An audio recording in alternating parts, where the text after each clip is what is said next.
Alhamdulillah, last time we had discussed about what exactly is a calorie. Health capsule हमारा series चल रहा है. This is the fifth topic. Today's discussion will be continuing on the discussion of nutrition.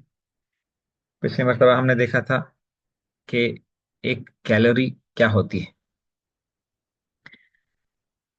Basically, a calorie is the when we are talking about nutrition, calorie is the amount of energy required to raise the temperature of 1 kg of water through 1 degree centigrade. ये definition हमने देखा था. Or we had seen the different amounts of calories in different daily foods that we use.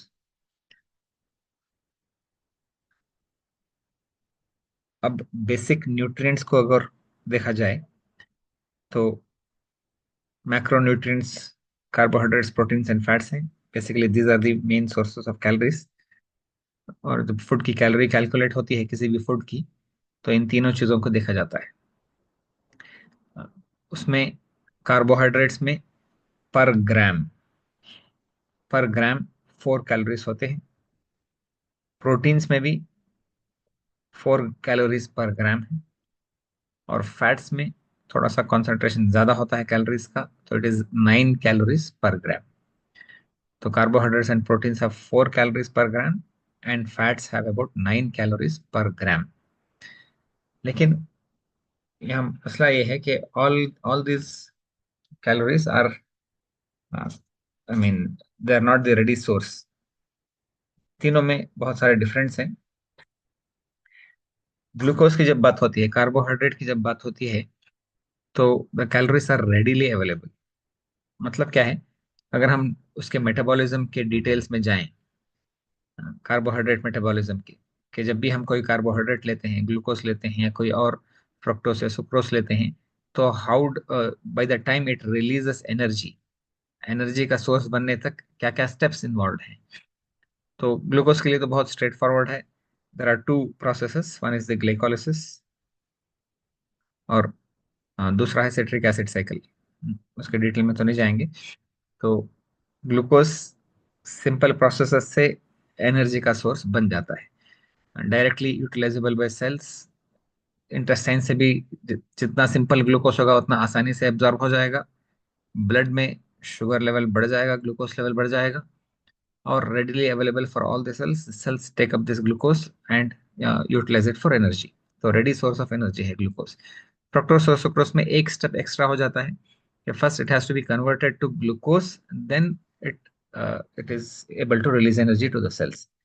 तो simple glucose direct energy है. Fructose and sucrose जो जो carbohydrates के ही दूसरे फॉर्म्स हैं, उसमें एक स्टेप एक्स्ट्रा होता है कि first they have to be converted to glucose.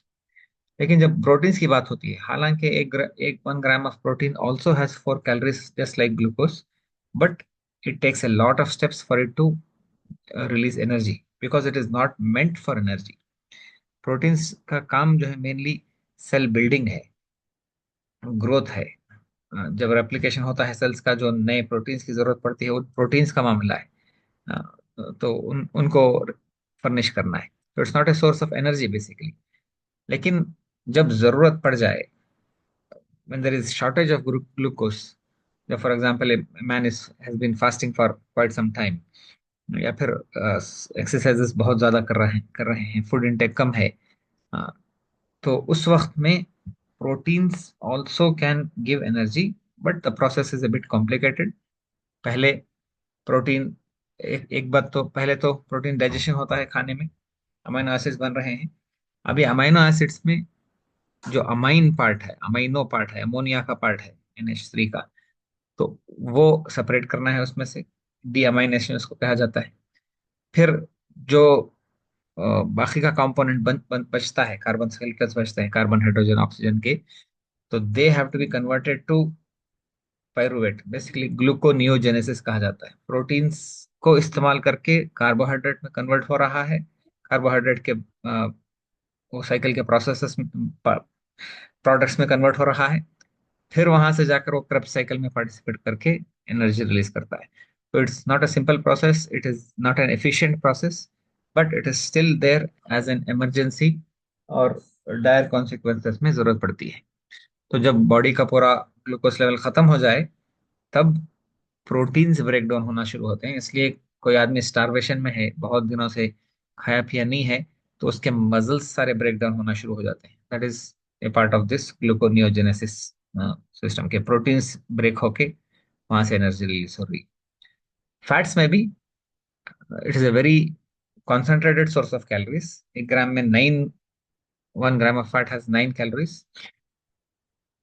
तो but again the process is not straight forward, it is meant for, basically meant for storage of energy. तो उसके लिए थोड़े में बहुत ज्यादा एनर्जी स्टोर होती है। डाइजेशन अब्जॉर्प्शन के पास बाद लाइपोलिसिस, फिर 2-3 स्टेप्स और ऐड हो जाते हैं उसमें। ट्रांसपोर्टेशन होना है, बीटा ऑक्सीडेशन होना है, फिर क्रेब्स साइकिल में जाएगा, फिर एटीपी रिलीज करेगा। तो जब आदमी फास्ट करता है, रोजा रखता है या फिर भूखा है, तो ग्लूकोज अवेलेबल नहीं है उसके लिए, इसलिए कि इट्स अ रेडी सोर्स, खाते ही मिल जाता है। अब वो खाया नहीं है तो ग्लूकोज नहीं मिलता, तो जितना स्टोर्ड एनर्जी है फैट्स के जरिए में वो यूज होती है। वो भी खत्म होने के बाद या उसका प्रोसेस सैचुरेट हो जाने के बाद प्रोटीन्स ब्रेक डाउन होते हैं। तो मतलब क्या है कि even though all these foods have so many calories, हम जब कैलोरीज कैलकुलेट करते हैं तो इन सबको मिलाकर कैलकुलेट करते हैं फूड का, but all of them are not the ready source of calories, so each calorie is different। और सिर्फ कैलोरीज को देखना भी काफी नहीं है फूड में, because that is not what all that matters. For example यहाँ पेस्ट्री की पीस है 300 कैलोरीज, इसी तरह एप्पल और थोड़े से ड्राई फ्रूट्स हैं वो भी 300 calories, but this two 300 calories are not equal. बहुत सारे डिफरेंसेस हैं इन इन दोनों फूड आइटम्स में, in terms of multiple different things. तो वो क्या क्या चीजें देखनी है other than calories, because calories do not have much meaning if you don't know where the calories are coming from, what type of food is involved, and what other things are involved in that food। तो दो तीन चीजें और देखनी है। उसमें पहला देखना है न्यूट्रिटिव वैल्यू। मतलब क्या है, what is nutritive value? Basically it's a measure of the quantity and quality of nutrients in food and how well they meet the needs of the consumer। Macronutrients तो कार्बोहाइड्रेट्स, प्रोटीन्स एंड फैट्स हैं, लेकिन उसके अलावा बहुत सारे micronutrients की जरूरत होती है, विटामिन की, मिनरल्स की, बहुत सारे डिफरेंट टाइप्स ऑफ मिनरल्स की, फाइबर की, वो सारी चीज़ों की जरूरत होती है। हमारा डेली रिक्वायरमेंट उसके हिसाब से कितना है, और उसके हिसाब से न्यूट्रिटिव वैल्यू इस फूड की कितनी है। तो जितने नेचुरल फूड्स होते हैं, नेचुरल फूड्स में बहुत सारे माइक्रोन्यूट्रिएंट्स एडेड होते हैं, नेचुरली प्रेजेंट होते हैं। फॉर एग्जांपल एग है, तो एग में कैलोरीज तो दे दिए गए, ऊपर 67 कैलोरीज हैं, लेकिन अब ये कैलोरीज कार्बोहाइड्रेट वाले भी हैं, प्रोटीन वाले भी हैं, थोड़ा सा फैट वाले भी हैं। 4 grams of fat, 6 grams of protein, और फिर कार्बोहाइड्रेट्स बहुत कम होते हैं इसमें। इसके अलावा कैल्शियम एंड आयरन, तो it has other nutrients as well. Similarly अगर एप्पल की बात की जाए, तो एप्पल में कैलोरीज तो है 95 कैलोरीज, और ये कैलोरीज कार्बोहाइड्रेट से भी आ रही हैं, प्रोटीन से भी आ रही हैं, फैट बिल्कुल इसमें नहीं है। डाइटरी फाइबर इसमें मौजूद है, वाटर कंटेंट है, और तकरीबन 8-10 किस्म के micro nutrients, copper, potassium, manganese, phosphorus, magnesium, calcium, iron, zinc. फिर विटामिन में विटामिन बी के 3-4 किस्म के components, plus vitamin C and vitamin K and E. तो मल्टीपल माइक्रो न्यूट्रिएंट्स मौजूद है। हालांकि कैलोरीज एग के आसपास ही हैं, लेकिन एग में different type of micronutrients, Apple में डिफरेंट टाइप ऑफ माइक्रोन्यूट्रिएंट्स। अगर इसी जगह एक चॉकलेट का पीस खा लें, 100 ग्राम्स ऑफ चॉकलेट, 100 ग्राम्स तो बहुत कम लोग खाते हैं, तो कम से कम अगर 15 ग्राम्स, 4 स्क्वायर्स, छोटा सा पीस चॉकलेट का डेयरी मिल्क का खा लें, तो 100 ग्राम्स में 534 कैलोरीज। प्रोटीन्स बिल्कुल कम है, और all of these calories are coming maximum from carbohydrates. तो direct available source of energy है, लेकिन न्यूट्रिएंट वैल्यू बिल्कुल जीरो है, इसलिए कि मैक्सिमम कार्बोहाइड्रेट्स एंड फैट है।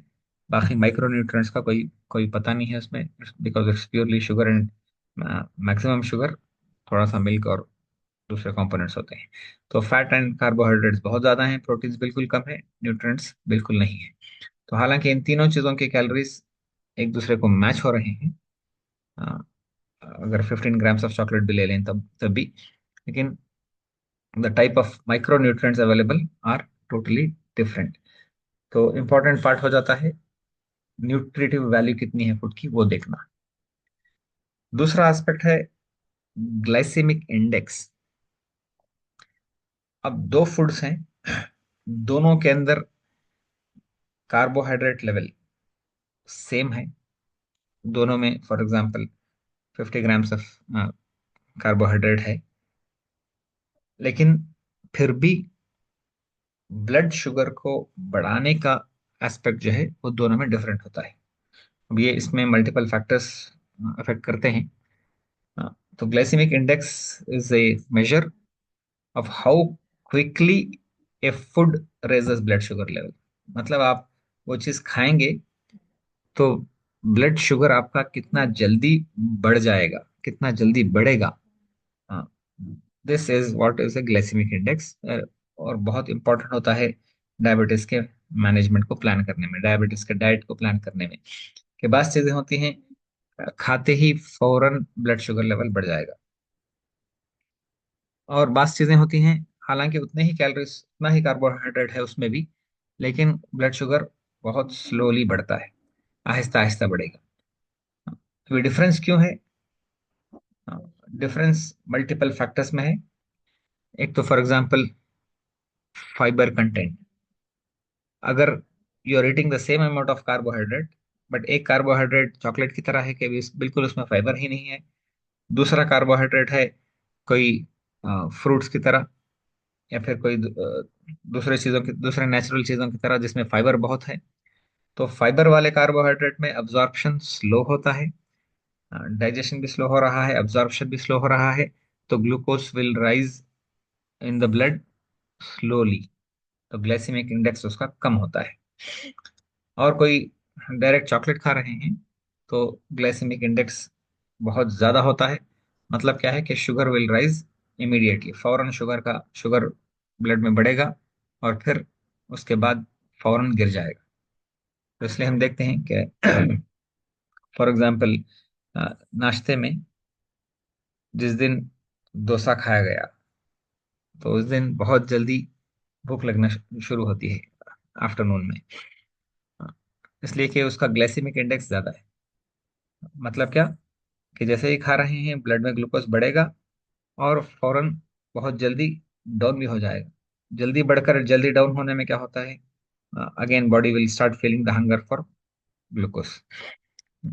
यहाँ पूरी लिस्ट दे दी गई है कि how different foods compare with respect to glycemic index.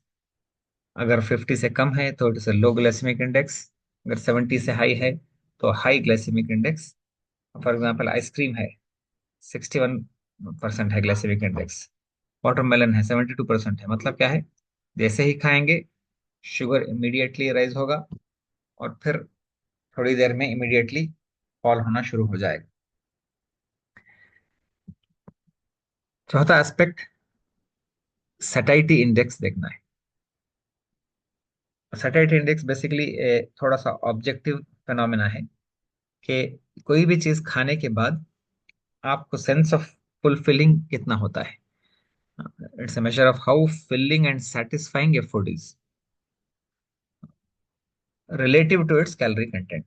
ये इंपॉर्टेंट पॉइंट है कि कितना सेटिस्फाई हो रहा है वो तो कैलकुलेशन अलग है, लेकिन उसको बेस लाइन में कंपेयर करेंगे सेम कैलोरी कंटेंट के फूड को। 100 कैलोरीज फ्रूट से आ रहे हैं, 100 कैलोरीज चिप्स से आ रहे हैं, तो दोनों में कितना फुल सेंस ऑफ फुलफिलिंग होता है वो कंपेयर किया जाता है। तो फूड्स विद हाई सैटिस्फैक्टी index will help control hunger. मतलब क्या है, आपने 100 कैलोरीज ही खाए हैं, लेकिन फिर शाम तक भी भूख नहीं लगती, भूख लगने में बहुत टाइम होता है। तो आदमी ओवर ईटिंग से बचता है।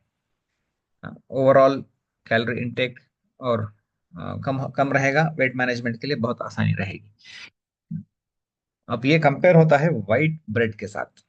White bread is taken to be having a satiety index of 100। तो वाइट ब्रेड को कंपेयर करते हुए दूसरे फूड्स का satiety इंडेक्स क्या है, वो कंपेयर किया जाता है, चेक किया जाता है। तो यहाँ एक काफी इंटरेस्टिंग ग्राफ है जो काफी इंफॉर्मेटिव है। एक ही ग्राफ में मल्टीपल चीजें समझ में आएंगी। And they have compared different foods. इस ग्राफ में जो एक्स एक्सिस है वो न्यूट्रिएंट डेंसिटी पर कैलोरी, मतलब क्या है, एक कैलोरी अगर उस फूड में आ रहा है तो न्यूट्रिएंट्स कितने मिल रहे हैं। और वाई एक्सिस में है न्यूट्रिएंट डेंसिटी पर सर्विंग, कि हम जितना खाते हैं, एक एक बार एक सर्विंग लेते हैं तो उसमें न्यूट्रिएंट डेंसिटी कितनी है। तो ये तो न्यूट्रिएंट्स के ताल्लुक से ग्राफ हो गया। साथ में कलर कोडिंग दिया गया है अंदर, छोटे छोटे जो डॉट्स हैं, रेड से लेकर रेड, ऑरेंज और ग्रीन के। तो that is a measure of satiety index. Red is 0 and green is 100%। तो अब इसमें अगर हम देखें तो डोनट रखा गया है जो बॉटम ऑफ द ग्राफ है, लेफ्ट साइड में है, बॉटम में है। मतलब क्या है कि न्यूट्रिएंट डेंसिटी पर calorie is nearly zero, and nutrient density पर सर्विंग, मतलब एक डोनट खाने में कितना न्यूट्रिएंट मिलेगा, तकरीबन जीरो के करीब है। और satiety इंडेक्स रेड में है। रेड में है मतलब it does not have a long lasting filling sensation. तो ओवर ईटिंग का रिस्क जो है वो बहुत ज्यादा होता है। इसलिए कि बहुत जल्दी वापस भूख लग रही है, फिर से खाएंगे, तो फिर से खाएंगे, फिर से खाएंगे, लेकिन न्यूट्रिएंट्स कुछ नहीं मिल रहे हैं। तो foods in the green have the highest satiety index score and are harder to overeat. इसी तरह ग्रीन लीफी वेजिटेबल्स में अगर आप आ जाएं तो न्यूट्रिएंट डेंसिटी पर calorie is very very high. Calories बिल्कुल कम है, न्यूट्रिएंट डेंसिटी बहुत ज्यादा है। और न्यूट्रिएंट डेंसिटी पर सर्विंग कम है, इसलिए कि वो थोड़ा सा खाते हैं लोग। अ, जितना मिसाल के तौर पर चावल खा रहे हैं उतना भाजी तो नहीं खाते। तो भाजी बिल्कुल कम खाई जाती है, तो पर सर्विंग उसमें न्यूट्रिएंट्स कम है। satiety index is very high, it's in green. मतलब फुल फिलिंग सेंसेशन ज्यादा होता है। ग्लाइसेमिक इंडेक्स वगैरह भी इसका देखा जाए तो बिल्कुल ही कम होगा, अब्जॉर्प्शन में टाइम लगता है उसके, स्लो होता है, वाटर कंटेंट भी ज्यादा होता है। तो शुगर शुगर लेवल भी बिल्कुल राइज नहीं होगा। अब इसमें बहुत अच्छे फूड्स फिश और लिवर। फिश में न्यूट्रिएंट डेंसिटी पर calorie is very very high. Nutrient density पर सर्विंग छोटी सी भी पीस ले लें तब भी उसमें न्यूट्रिएंट्स बहुत सारे मिलेंगे। और ग्लाइसे और satiety score is very high. मतलब there is no risk of over eating, के बहुत ज्यादा आप खा नहीं पाएंगे, थोड़ा सा खाते ही आपको फीलिंग सेंसेशन आएगा। तो you are not going to overeat fish, you are not going to overeat liver, whereas it is providing very good quality of nutrients per calorie and per serving also. So foods in the red towards the bottom left corner have the lowest satiety index score and are easier to overeat. तो जितने junk foods कहलाते हैं वो left side bottom में आएंगे, कि calorie value for density ratio बहुत high है, कैलोरीज बहुत ज्यादा होंगे, न्यूट्रिएंट्स कम होंगे, satiety इंडेक्स भी बहुत कम उनका होगा। तो just to summarise today's discussions, एक तो कैलोरीज देखना है फूड में, और सिर्फ कैलोरीज नहीं, वो कैलोरीज, कार्बोहाइड्रेट्स, प्रोटीन्स और फैट्स कहाँ से आ रहे हैं वो भी देखना है, इसलिए कि दैट ऑल्सो मैटर्स। दूसरा न्यूट्रिटिव वैल्यू देखना है, कि other than these macro nutrients कितने सारे उसमें माइक्रो न्यूट्रिएंट्स हैं, वाटर कंटेंट कितना है, फाइबर कंटेंट कितना है। तो वो सारी चीजें भी फूड की क्वालिटी को डिटरमिन करेंगी।